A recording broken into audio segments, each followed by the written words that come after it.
Hello everyone, my name is Sumitra Swai. I welcome you all to the UNC Digital classes.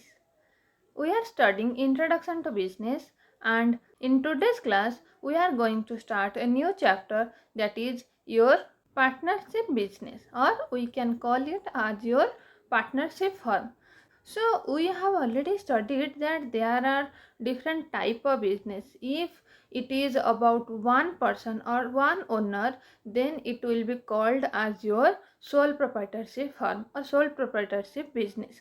But when there is some limitation, when there are some drawbacks, then by overcoming those barriers or by overcoming those limitations, we reach at this stage, that is your partnership business. Means the name itself is suggesting that there will not a single person, okay, as the picture is saying that there is someone else also who will work with us, who will stand there for us, who will bear all the risk, and who will be there in the time of profit also.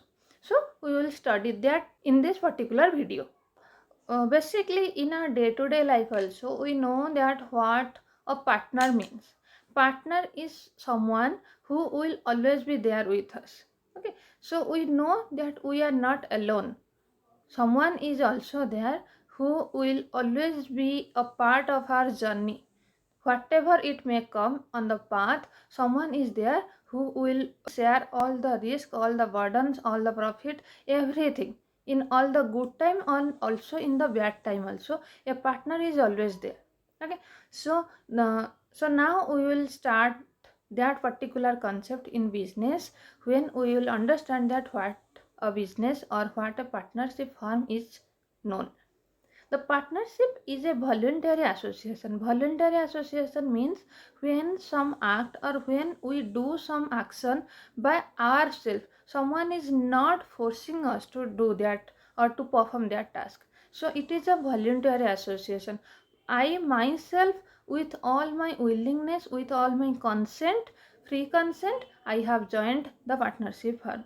Okay, I come together with you that okay, I will also join hand together and we will start a business. There's no one is forcing another person to come or to provide your fund. Okay, so it is written that a partnership is a voluntary association of two or more persons, but it must at least of two persons. The minimum characteristics of a partnership firm, that there will at least two person as partner. Okay, no single person cannot be called as a partner, because it will be called as your sole proprietorship. Two or more person who agreed to carry on some business jointly and share its profit or losses.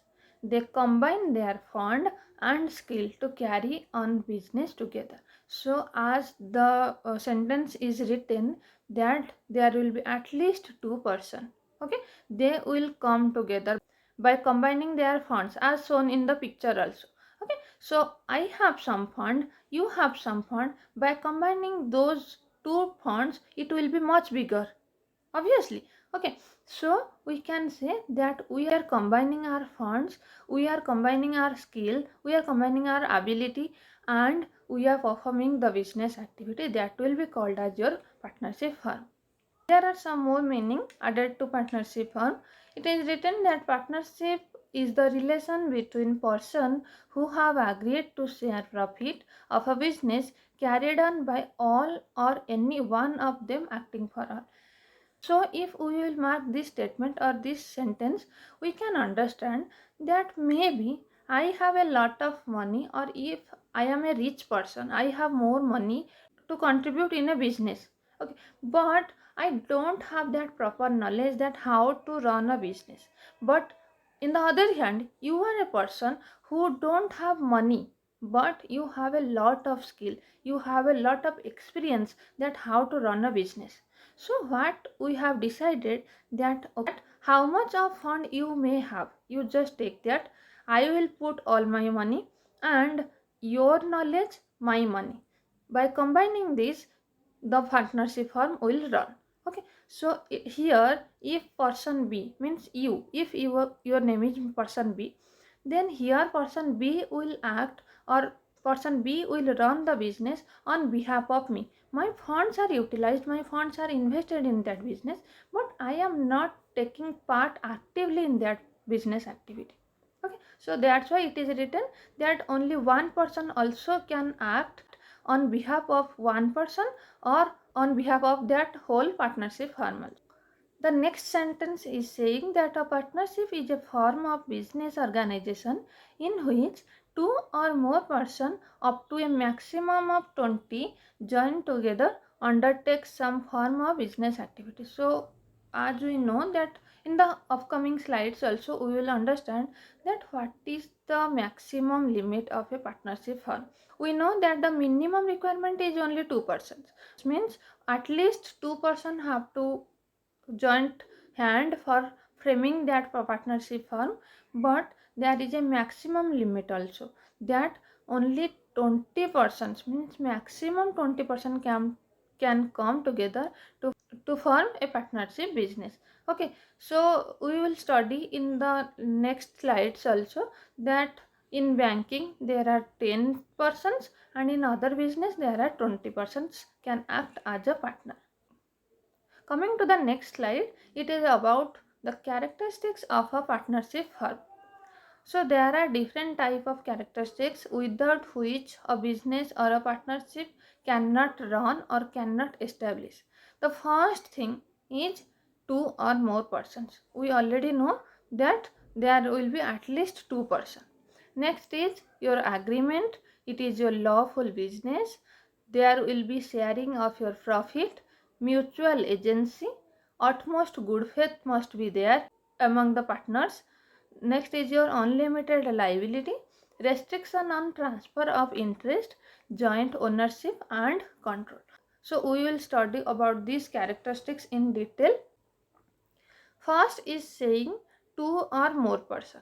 The first thing is very much important in the partnership firm, the partners. How many people are coming together to frame a partnership firm? So there must be at least 2% to form a business firm. A single person cannot enter to a partnership. Means we cannot say that I am a single person and the business will be partnership. How we can call it? If it is only a single person owner, then we will call it as a sole proprietorship firm or a sole trade. Yes or no? That's why I am a sole trader. So there must be at least two person who will be there in a partnership. And there are also some rules that it is saying the maximum number of person in a partnership should not exceed 10 if it is a banking sector, and it should not exceed more than 20 if it is other than banking sector business. So next is your agreement. Agreement means when it is more than two people, so agreement is very much necessary because it requires some legal action, it requires some legal aspect that maybe in future there will be some conflict. So better we must agree to a particular topic or to a particular aspect of business where we will write all the term and condition mutually agreed by both of the parties, or how many partner will be there, all mutually there will be agreement. So partnership is the outcome of an agreement between the person. The relation of partnership arise from the formation of the contract. So contract is normally a documentary paper where if there are only two partner or there will be more partner, then all the partner have to sign on that contract paper, and if we mutually agree on that particular subject, then it will become an agreement, and that agreement when enforced by law, that will become your contract. Okay. So the agreement may be oral or it may be in written, but it must be legal. Okay. Next characteristics is saying that the partnership firm must be of a lawful business. Partnership can be formed only for the purpose of carrying on a business. The business carried on by the partner must be lawful or legal. Illegal acts such as theft, smuggling, etc. cannot be called as a partnership. Means if I am saying that you become my partner and we both will let's say go for a theft and we will steal others goods. Okay, and by doing this activity obviously we can earn profit or we can earn some revenue, but this activity is not legal. That's why the agreement between two of us will not be a partnership firm. So whatever we may do, that must be lawful. The next one is your sharing of profit. If there are more than one person, so whatever profit or whatever revenue it may generate, we have to distribute or we have to share that profit. So in the previous slide we read about your agreement. Okay, so that particular agreement, when it comes in your partnership, it is called as a partnership deed, and in that particular partnership deed the profit sharing ratio must be mentioned, because if I am contributing 80% of the capital and you are contributing 20%, so ultimately at the time of profit the 80% must be mine and the remaining 20% will be yours.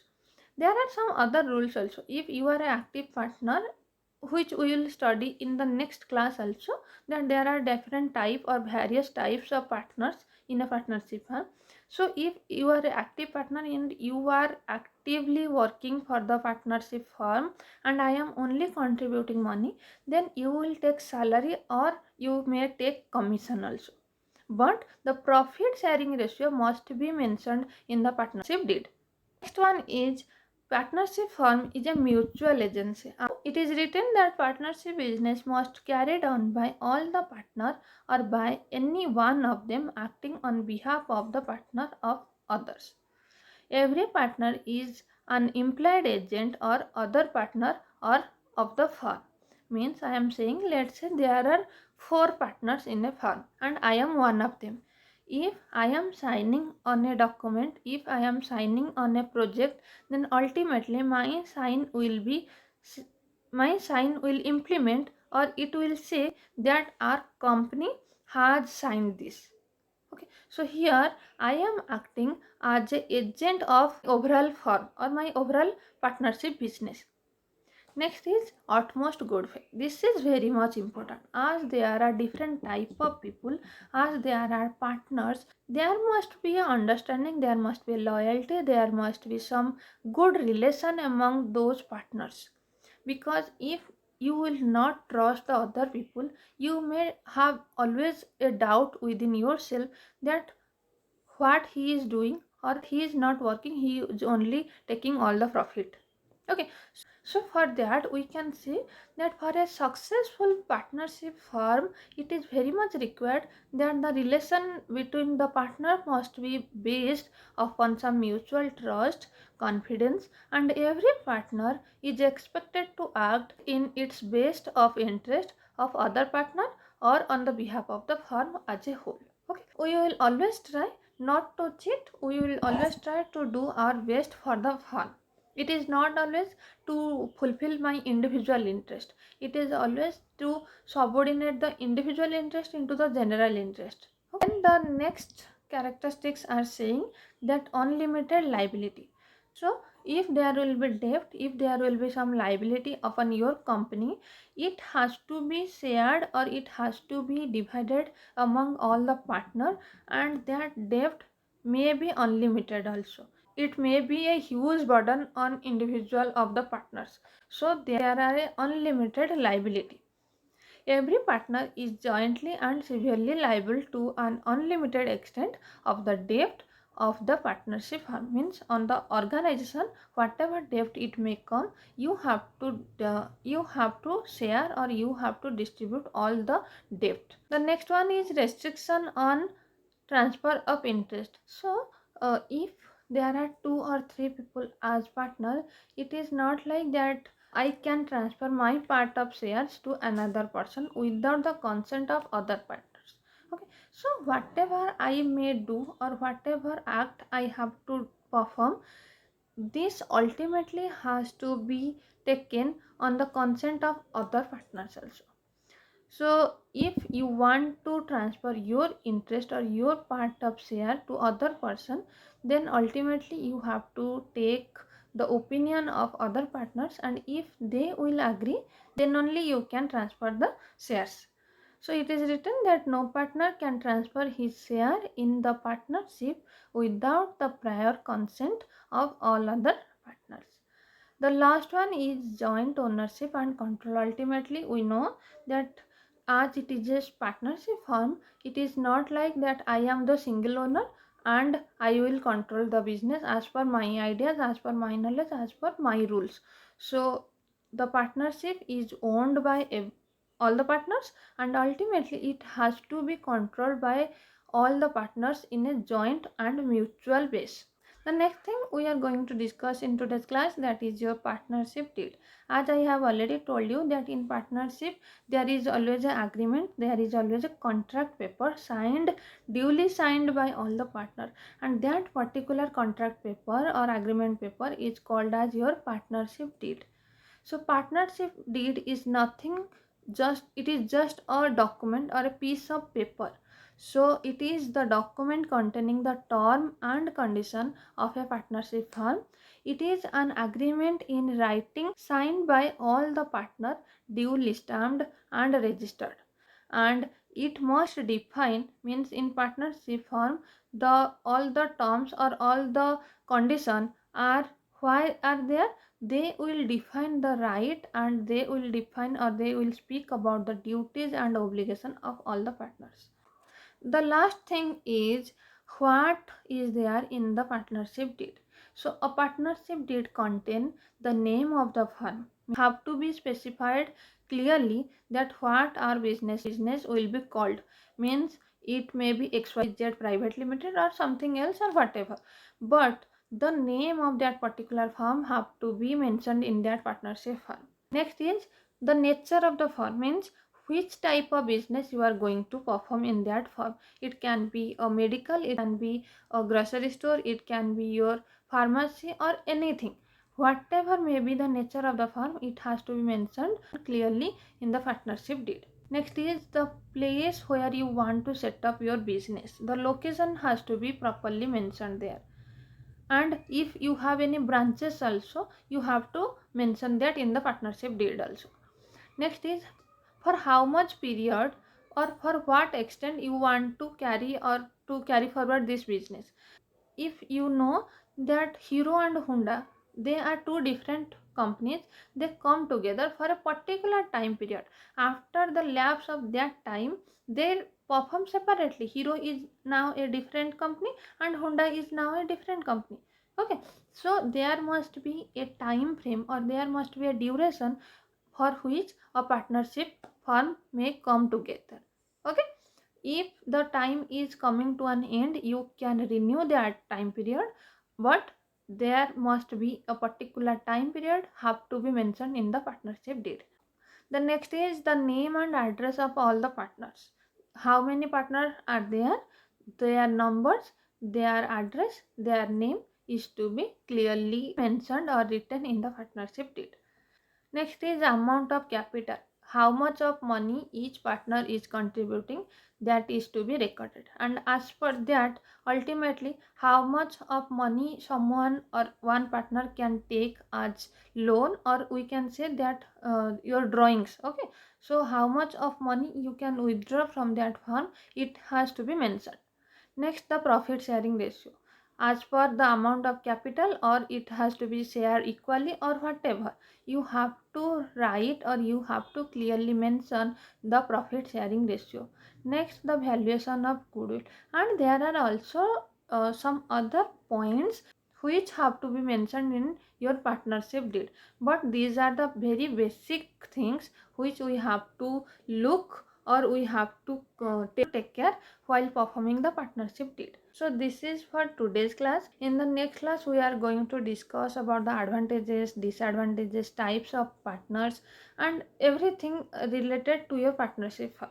Okay, so I hope this video will help you to understand what is covered in today's class. Thank you for watching the video. Have a good day.